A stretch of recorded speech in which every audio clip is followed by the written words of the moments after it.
Chatunga Mugabe akarova Sulu Chimbeti kuita kunge achafa nezuro achibva amusungisa mushure mekunge Chatunga discovered kuti Sulu ari kupfimba mai vake pane mavhi 11 mameseji ari kutenderera pasocial media. Saka Chatunga was not happy nezviri kuitwa naSulu, achibva adedzera kuti aiwa waakufarisa wakutambira kunonyudza.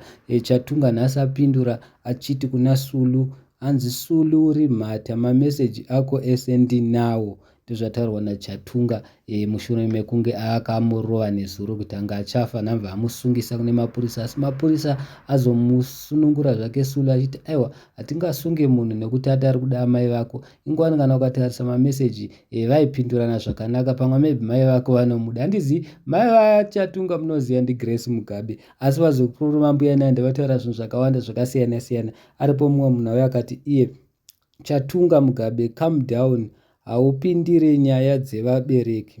Momuzi havasati vati okay, chila mufanhami, ndo paucharambidza mai vako kuita mufesi wavo here?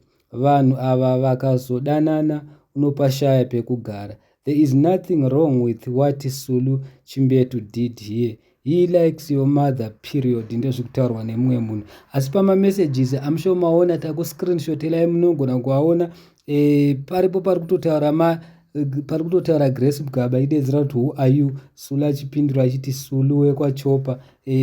Grace Mugabe akapindurawo naye achiti handiti wangu.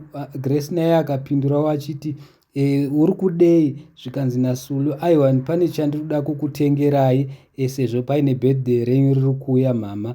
Asi Grace azviramba akadedzera kuti hapana, ukangoti happy birthday hazvo hazvina basa, unenge wagona. Asi Sulu aenderera mberi achidedzera kuti feel free kutaura, I can help. Grace akadedzera kuti aiwa ini ndirirai tusazvinetse. Sulu ndopazodedzera kuti aiwa asi makanaka kudarika mukadzi wangu.